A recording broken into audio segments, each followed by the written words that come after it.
Abdou Khafour Touré premier adjoint au maire bu Wakhinane Nimzatt defe naa noonu la ñu ngi lay nuyu. maa ngi lay fay bu baax soxna si di nuyu téléspectateur ak téléspectateur yu TFM yëpp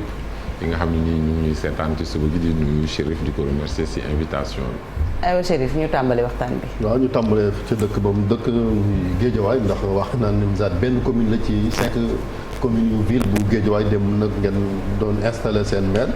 Khafour Sénégal yëpp installé na seen maire coow am na yéen waa Guédiawaye rek yéen a indi coow ci dëkk. waaw c'est vrai loolu moom mooy feey c'est vrai que démb installation maire ville bi installation bi amul problème parce que maire bi il est élu au suffrage universel donc ordre du jour bi démb ñaar la woon installation maire bi ak élection adjoint maire c'est vrai que élection adjoint maire yi moo amoon problème mu nekk loo xam ni nag defe naa ku dëkk Guédiawaye démb li fa am rafetlu woo ko mu nekk lu ñaaw il faut le dire loo xam ne nii responsable yi dafay wan ni matuñu li ñu doon parce que bu ñu ko matoon ki nga xam ni moo amoon responsabilité diriger séance bi su matoon lu mu doon defe naa ni affaire bi du demee noonu donc lu defe naa population Guédiawaye yëpp di ñaawlu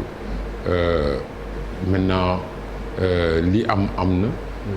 li am solo mooy xool naka la ñuy dépasser situation boobu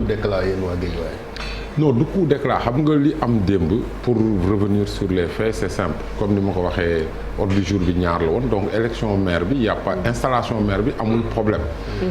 li amoon problème mooy élection adjoint yi élection adjoint yi nu muy demee c'est que dañu nekk ci type d'élection bu bees nga xam ne nii pour les villes yi nga xam ne nii mooy Dakar Pikine Guédiawaye Thiès ak Rufisque ci scrutin bu ñuy dem ñaari liste la dafay am scrutin de ville scrutin de ville élection proportionnelle la am scrutin ci biir commune yi scrutin majoritaire la alors bi ñu demee résultat yi bi mu génnee suffrage bi li mu joxe mooy boo mixé majoritaire bi ak proportionnel bi comme Benno dafa gagné woon ñetti commune Yewwi gagné ñaari commune soo ñëwee ci conseil yi au niveau communal Benno moom majoritaire c'est ça loolu mooy réalité élection bi Benno se retrouve au niveau des conseils communaux 145 contre 123 soo ñëwee au niveau de la ville la réalité mooy Yewwi day am 39 conseillers Benno am 37 comme proportionnel la yeneen liste yi dañuy retrouver wu ak di nga am dara donc mu am 10 conseillers voilà mu ngi noonu donc réalité bi mooy élection démocratie la adjoint au maire dañ koy fal ñi habilité pour fal ko mooy conseillers municipaux yi pour nga fal leen il faut nga am majorité absolue conseil Guédiawaye de ville 86 conseillers la donc il faut nga am 43 donc difficulté bi yow bu fekkee ne da nga falu suffrage bi fal la maire de ville parce que le maire est élu au suffrage universel conseil municipal bi amuloo majorité da nga dafa am taxawaay booy am noo ko war a doxalee nga apprécier réalité bi nga gouverner en fonction de cette réalité là mais je pense que li indi loolu yëpp je pense que ignorance des textes la ignorance de la réalité politique ou bien inexpérience yéen tamit comme Ahmed amu leen majorité absolue kenn amu ci majorité absolue oui muy Benno di Yewwi oui mais yéen jaar ngeen suuf ba non pas jaar ci suuf xam nga non dama lay expliquer la situation pas jaar ci suuf xam nga dama la wax Benno lu mu am wax la Yewwi 744 voix la am 44 voix la am yéen ngeen am 37 conseillers mais xam nga donc set yi fu ngeen ko jëlee ci yeneen gars yi non d'abord première chose am na liste parallèle boo xam ne nii ñoo xam ne nii ci majorité bi lañ bokk ñu defoon seen liste de ville muy ñoom Bamba Kane am na ñaari conseillers am na beneen liste boo xam ne nii aussi ñooñu ci majorité bi lañ bokkoon c'est pas nit ñi dañu dem jënd ay conseillers wala non c'est pas ça la union citoyenne buntu bi la demee ñoom oui union citoyenne buntu bi lañ demee mais liste parallèle lañu woon donc ci majorité bi lañ bokk donc il faut pas s'étonner que suñu ñëwee ci conseil municipal bi il se retrouve dans la majorité dans ñi nga xam ne nii ñoom lañ bokkal dans la réalité c'est ça la réalité des faits mais li ma bëgg a wax mooy si yow suñu la falee maire nga war a installer sa conseil municipal far sa bureau municipal c'est pas le jour même nga koy régler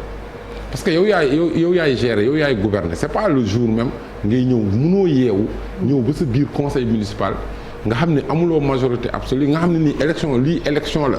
di nga ñëw rek foog ni da ngay ñëw toog noonu voter et puis nga ñëw commencer ba vote bi commencer tu te rends compte mais loolu liggéey boo war a def la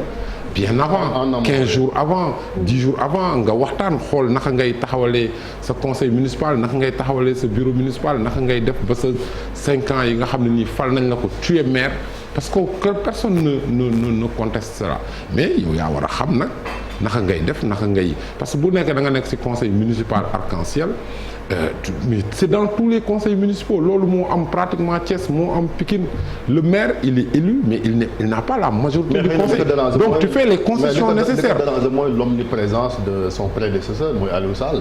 il était là-bas c'est vrai que conseil la mais dafa jàpp ni xëy na moo nekkoon quand même du jouer ci suuf pour nangu conseil. non en fait installation conseil municipal tous les conseils municipaux sont présents doivent être présents. Si Aliou Sall c'est un conseil municipal. C'était moo nekkoon tête de liste ville c'est un conseil municipal donc un conseil municipal nga ne mu génn salle bi. donc ça c'est un non-sens je pense que non la vérité c'est-à-dire que y a une ignorance des textes il y a une inexpérience une immaturité peut-être mais loolu du woon politique kenn du la may dara. Toi tu es élu tu dois gouverner tu dois te donner ñoom Malick Gakou yi ma àndal ñooñu dañoo ñàkk mais loolu fi conseil régional Dakar mais loolu moo ma surprendre parce que Malick Gakou mu ngi woon ci salle bi ça c'est un travail qu'il aurait pu faire c'est-à-dire que ils n'ont pas c'est beaucoup de jeunes qui sont venus amuñu expérience politique mais c'est pas loolu du loo xam ne nii démb yow yaa ñun ville bi dañ ñu gagné c'est pas à nous de prendre l'initiative ñoom ñoo waroon jël initiative bi ñun on est venu avec une majorité compacte et ils ont découvert ça à la salle. moi yéen da ngeen ko yombal dara parce que yow sa maire mooy Racine Talla ci moom nga toll gis nañ mu fi doon xalab amet naan ko way gérer une mairie c'est pas faire une revue de presse du leen ko yombal donc yéen Benno annoncé woon ngeen la couleur. non loolu tamit ma rappeler contexte bi biñ koy wax. C'était juste l'immaturité parce que dañu xëy le lendemain des élections moom ci boppam mu jiite caravane ñëw ci buntu mairie bi ne dafay génnee waa mairie bi par force parce que dañu sàcc élection yi ci contexte boobu lañ ko wax ni yow déjà demal nga et puis alerté woon nañ ko demal nga parce que gagné nga mais en réalité tu es minoritaire demal nga régler sa majorité municipale moo gën nga nekk ci yëfu caaxaan parce que li ñu ko bëggoon wax mooy boo gagné ba pare bàyyil waxu mbedd yeeg coowu mbedd yi nga maintenant tu es une institution municipale amal taxawaayu institution municipale nga xam la réalité et puis nga waxtaan ak nit ñi et puis nit ñi parce que on respecte le suffrage. mais justement man sama question loolu Abdou Khafor c'est vrai politique rapport de force la mais est-ce que yéen bu ngeen constituer une majorité au gré des alliances avec d'autres forces yu nekk ci conseil bi au détriment du maire élu au suffrage universel mënuñu ko tuddee détournement de la volonté populaire loolu benn la beneen bi boo amee xëj na jot bi moom mooy quelle est la solution maintenant nan la ñuy def pour génn ci situation bi est-ce que lii mën na continuer sur un mandat de 5 ans c'est pas possible. Tu m'as marché sur la langue, c'est ce que je voulais en poser. fait, La suite, c'est quoi? Il peut pas y avoir de détournement du suffrage des populations. Non, il peut pas y avoir de détournement parce que liste ville bi proportionnelle moo ko indi yeneen conseils yi c'est des gens qui sont légitimes donc mënul am détournement maintenant amul moom ci boppam pour mu gouverner puisqu'il n'a pas la majorité il est obligé de faire des combinaisons foofu nag c'est-à-dire que on a un maire qui se retrouve avec une équation politique boo xam ne ni il faut avoir de doigté expérience pour gérer situation yi c'est pas parce que tu es élu rek tu es un roi tu viens tu fais ce que tu veux non du demee noonu da nga war a on gouverne en fonction de la réalité. mais Khafo baal ma doguma la mais foofu itam est-ce que waru leen a jiital l'intérêt de Guédiawaye. mais ñun ñëpp intérêt Guédiawaye moo ñu tax a jóg. ñun ñëpp intérêt je pense que même conseil yi nga xam ne nii ñoom ñoo nekk opposition mais intérêt Guédiawaye moo leen tax a jóg. mais naka la leen mën a taxee jóg su fekkee situation bi su continuer fonctionnement mairie bi day bloqué. waaw kan moo am responsabilité doxal institution municipale bi. kan moo am responsabilité doxal institution municipale yéen ñëpp. le premier responsable le premier responsable c'est le maire. C'est le maire qui est élu et cette fois-ci c'est le maire est élu au suffrage universel. maintenant maire bi bureau municipal bi c'est un organe consultatif boo xam ne nii fa lay préparer décision yi mais l'organe délibérant c'est le conseil municipal même bureau municipal bi ñuy xëccoo bi indi coow li le conseil est plus important que le bureau municipal parce que ñoom ñooy voté mais yow boo ñëwee réalité bi maintenant foofu mooy 5 ans yi naka lañ mën a gérer situation bi mais maire bi mooy am matuwaay bi ak taxaw bi xam ni pendant 5 ans décision bu ma bëgg a jàllale il faut ma am pas ay problème bureau municipal il faut ma am 44 yu ma votel samay projet ma jàll mais naka laay waxtaanee nit ñi c'est son adjoint qui non le maire est puissant il a non le maire il a 14 adjoints il peut déléguer ses pouvoirs il ne délègue pas tous ses pouvoirs et il peut déléguer ses pouvoirs à qui il veut su ko neexee nekk jël 14e adjoint mu délégué ko ay pouvoir de signature am loolu c'est pas un problème moo tax ma ne la c'est-à-dire kii nekk premier kii nekk 7e ki maire bi gën a wóolu kooko am solo ñi mu wóolu lay délégué alors naka lañ mën a régler situation bi déjà situation bi am démb c'est une situation inédite c'est que réforme bees lañ nekk code bi dañ ko bindaat réforme bees boobu bu indee impasse bi d'abord déjà maire bi installé nañ ko amul bureau municipal démb kan moo war a woote waat sax réunion pour ñu installer bureau municipal bi c'est un vide juridique yaa ngi dégg kenn xamul préfet bi moo war a woote waat kenn xamul maire bi moo war a woote waat léegi nu ñu war a régler situation bi ki nga xam ne moo jiite mooy am dal bi am mat bi xam yoon bi woote waxtaan xool naka lay tegee bureau municipal am naka lay doxalee conseil municipal am pour mandat bi jàll mais bureau municipal bi tamit nañ ko yombal liggéeyam kon kenn ku nekk yéen a def effort mënuñu rek ne c'est le maire qui est élu moom moo war a def lii parce que vous êtes mais nous on est d'accord sur ça travailler ensemble nous on est d'accord sur ça on est vraiment d'accord sur ça c'est que mais ñun nag mënuñu doxalal maire bi woo ko avant élection yi ne ko affaire bi nii lay demee kaa ñu waxtaan ni non c'est moom moo waroon jël initiative boobu mais ñoom jëluñu initiative boobu deuxièmement ñoom seen bopp ils avaient des désaccords parce que ils pensaient que dañuy ñëw rek affaire bi demee noonu non tu dois ba ngay ñëw installation bureau municipal soo amee expérience tu dois t'assurer de ta majorité parce que le code dit clairement le maire est élu au suffrage universel il est installé les adjoints au maire sont élus au suffrage indirect par les conseils municipaux loolu la wax du imperfection à la majorité mais est-ce que réforme bi aussi foofu bon justement waruñu cee jàngat parce que y a des leçons à tirer beneen yoon pourquoi pas que code bi ne même les adjoints au maire aussi sont élus évidemment bon loi toutes les lois sont perfectibles enseignement bi am Guédiawaye démb même situation moo am Pikine mais maire bi am na matuwaay boo xam ne ni dem na waxtaan jël 2e adjoint au maire bi jox ko opposition jël 4e adjoint bi jox ko keneen mais c'est comme ça que ça se passe parce que yow mënuloo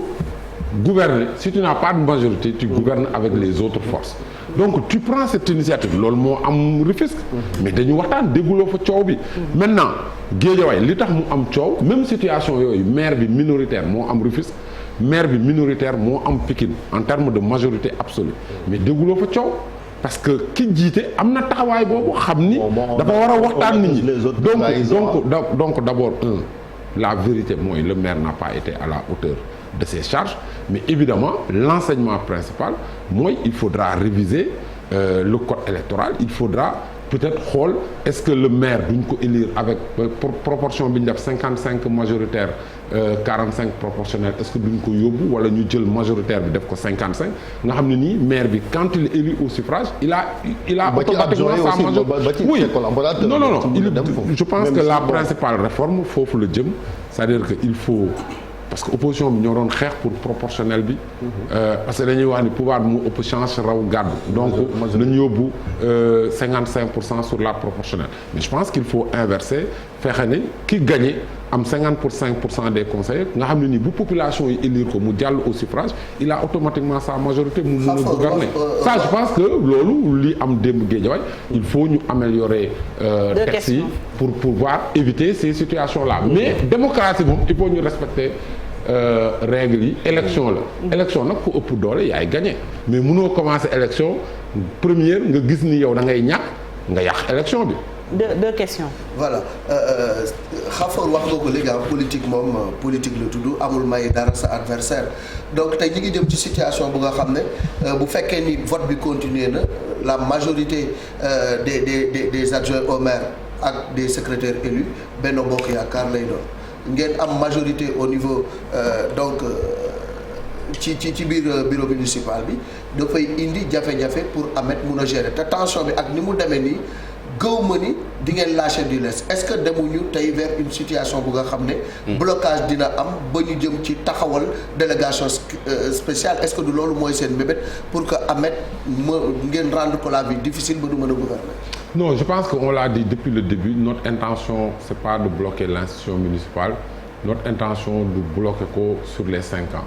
C'est pas notre intention. su fekkee ni moom taxawaay bi mu war a am na ko yoon bi mu war a jël na ko loolu c'est pas notre intention. ak ni mbir bi demee nga yaakaar ni di ngeen egg ci toog ba bokk taabal ji di nasandoo di nocceel. mais oui parce que démb ñoo yendu ci salle bi 10 heures ba 22 heures. Bon, c'était bien parti mais après bon finalement. Et puis on l'a félicité mais parce que lan moo indi fay. ñu commencé vote. gis naa premier résultat yi génn yow maire bi ci boppam nga yàq isoloir bi. je veux dire ça c'est pas des exemples qu'on doit. yow mais nee na moom dina en tout cas dina xëy tey installé boppam commencé liggéey. oui parce que Ahmed Aïdara est le maire de la ville de Guédiawaye ça c'est le suffrage des populations et il a été installé et il a été installé loolu c'est pas un débat loolu kenn mënatu ci loolu c'est pas un débat. est-ce que liggéey mën na am bu fekkente ne yeneen adjoint au maire yi mooy 14 yi. non maintenant loolu c'est pas un débat loolu c'est évacué il a été élu. Il a été installé, il est le maire légitime, légal, mooy maire u Guédiawaye pour les 5 ans à venir. Cheikh Sarr aussi il y a aucune intention. Cheikh Sarr est l'adjoint aussi élu. Mais il y a d'autres adjoints bu des ñeneen ñi. Évidemment maintenant tey moom mooy maire dina def passation de service am mais maintenant maire la.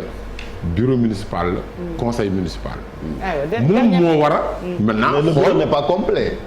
oui mais il faut ñu passer à l'élection du bureau on est obligé de reconvoquer pour faire l'élection du bureau et ensuite moom mu waxtaan ak nit ñi. est-ce que bu leen tànn mais di ngeen ko nangu yéen bu leen tàllal loxo ngir quand même ngeen ñëw ngeen waxtaan ngeen xool naka ngeen ni. mais ñun on est disponible à ça. aywa dernière question on est vraiment disponible pour cela. s'il vous plaît Cheikh. C'est le jeu politique faites attention. Khafor, je vais me permettre jàll d'un point à un autre. le dernier wax ci wàllu suuf si janvier 2021 amoon na benn interview bu nga accordé woon suñu confrère wu ITV nga déclaré woon ne que lu jëm ci wàllu régularisation 60 hectares yi président Macky Sall respecté na ko déjà si on peut rappeler où se trouvent ces 60 hectares là waaye nga ne processus bi il y a des promoteurs véreux et des personnes yi nga xamante ne dañoo def ay lotissements supplémentaires sur 38 hectares yi ñuy jaay population yi. coowal suuf. voilà coowal suuf de l'aéroport wala. voilà donc déjà. J'ai repris textuellement ce qui a été dit. Ce qui a été écrit. Non j'ai dit da nga indi ñaari affaires yu bokkul. yu ma wax yu bokkul. 60 hectares yi ça c'est à l'aéroport. Tout à fait. Ça sur l'assiette de l'aéroport il y a un lotissement administratif et il y a 30 hectares. qui ont été vendus par l'État du Sénégal à la caisse de dépôt vendus. Tout à fait. 30 hectares à 60 milliards. Il y a 38 hectares. ñun ñu jënd ko fay nañ état bi. d'accord fay nañ leen aujourd'hui pratiquement 40 milliards ci échéance parce que vente à tempérament la. que ñun ñu valoriser viabiliser recommercialiser ça y a pas de problème amul coow. La viabilisation se poursuit. Les terrains seront livrés et c'est en cours de commercial foofu y a aucun problème. jar na wala yow question bi ngay posé mu ngi jar bu baax a baax. yow question bi ngay posé. c'était par rapport à Thiès coow bi amoon daaw. d'accord mooy promoteur yi nga xam ne nii ñoom ñoo ci forêt classée bi ñoom ñoo ko lotissé woon jaay ko mu am coow. d'accord loolu foofu laa waxee woon ni. La réalité. coow bi ñuy indi Sénégal c'est pas un problème de l'État. C'est un problème du Sénégalais et des promoteurs et il y a dans tous les métiers il y a des promoteurs véreux voilà qui ont été dans l'escroc mais aujourd'hui xam nga coow suuf moom bari na am na Sénégal mais li mu wax noonu bari na fi ci cas boobu Thiès bi ngay rappeler daaw évidemment gars yi jàpp nañ leen être condamné leen et je crois que ils sont toujours en prison. ak bande filao yi nag voilà dëgg la mais loolu coow amoon Thiès non dafa nekk Guédiawaye parce que loolu tam juróon na fa coow mooy bande filao yi ne da ngeen ko séddoo yéen waa APR ak administration bi joxoñ na ci baaraam moo tax sax ngeen mooy ci bureau municipal bi ne du ngeen bàyyi amat liggéey. man de gisuma ci fu ñu séddoo suuf dégguma ko awma ci musuma ko fekkee. jërëjëf merci beaucoup Abdou Khafor Touré loolu moom yëguma ko gisuma ko musuma ko fekkee. merci awma ci. jërëjëf Abdou Khafor Touré moo nekkoon suñu invité ci Infos Matin mu premier adjoint au maire bu Wakhinane Nimzatt ñu lay jaajëfal bu baax a baax. jërëjëf ñu si gi nga wisi aywa ñu dem ci ponk yu mujj yi mu yenn détails yi Futurs Médias, L'Observateur ak Record.